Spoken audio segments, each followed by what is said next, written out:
Prime Minister, colleagues, friends, and fellow Singaporeans. On the 9th of August this year, I joined our youth at the Scape Youth Park to celebrate our nation's birthday.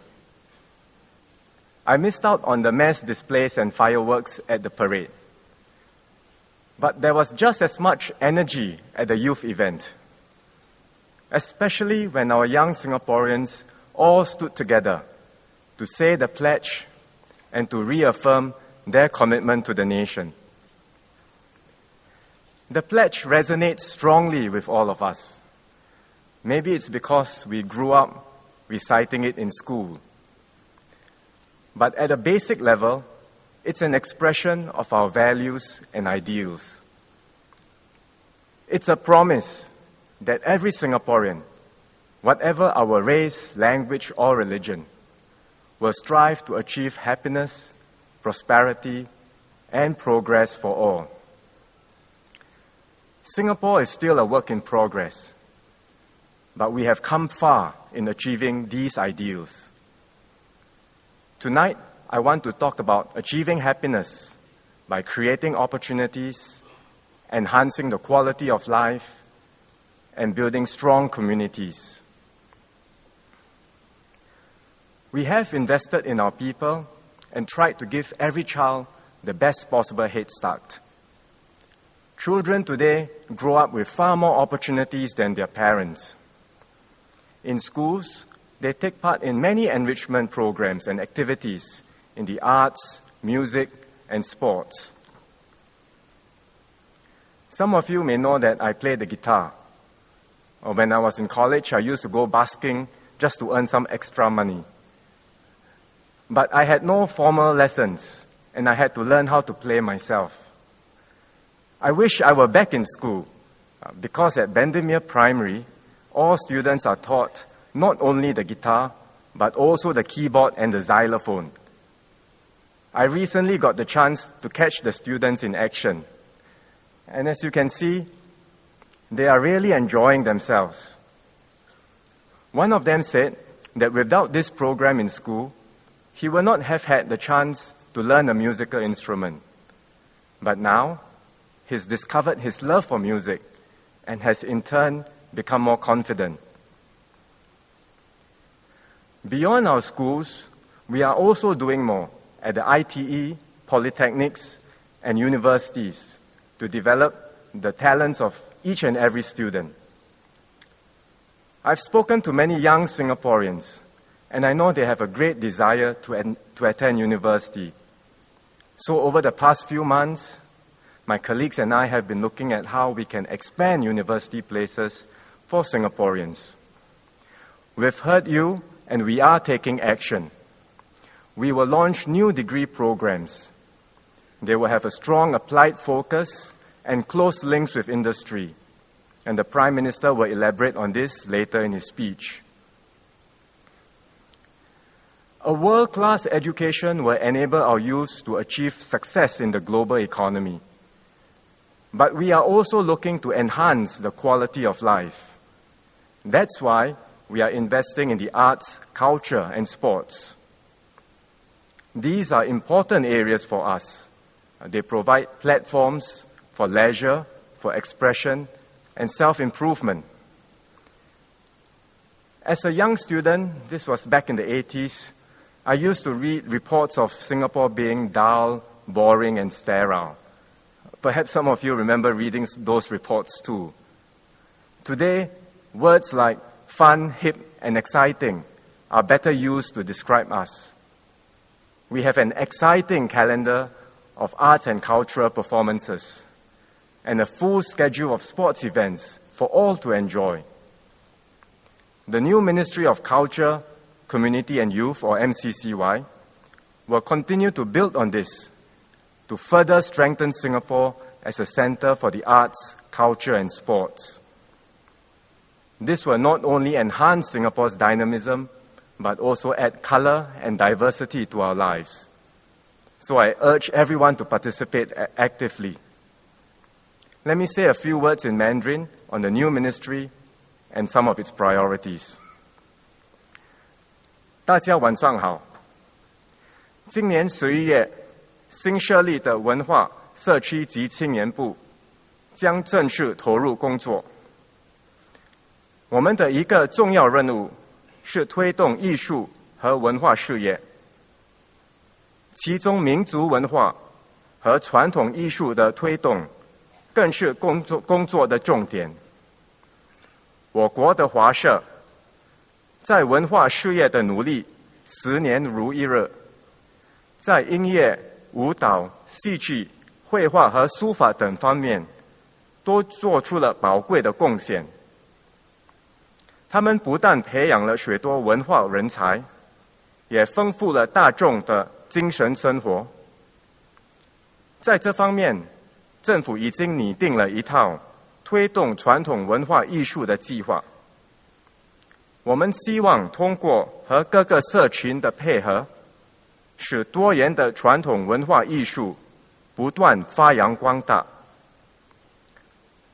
华社向来非常重视传统文化的传承，他们希望年轻一代也亲近传统文化，以保留华族文化的根。这也是政府的目标。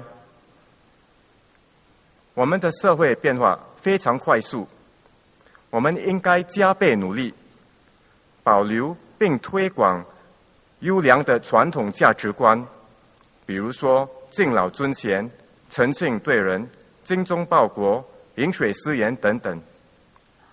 这些价值观具有永恒的价值，能够使我们的社会更加和谐、更团结。这项工作任重道远，我希望人民和政府上下一心，为文化的传承共同努力。谢谢，请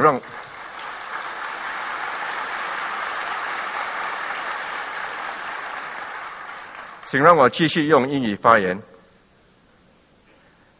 Besides creating opportunities and improving the quality of life, it's also important to build strong communities for happiness. I once asked a friend, he's from Bhutan, for his views on happiness. And he cited a scholar from his country who said, and I quote, "There's no such thing as personal happiness. Happiness is 100% relational." In other words, our happiness is linked to the people around us, our friends, our family, and our neighbors.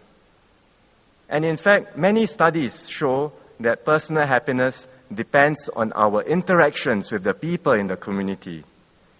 This is more important than other factors, like how much we earn or how educated we are.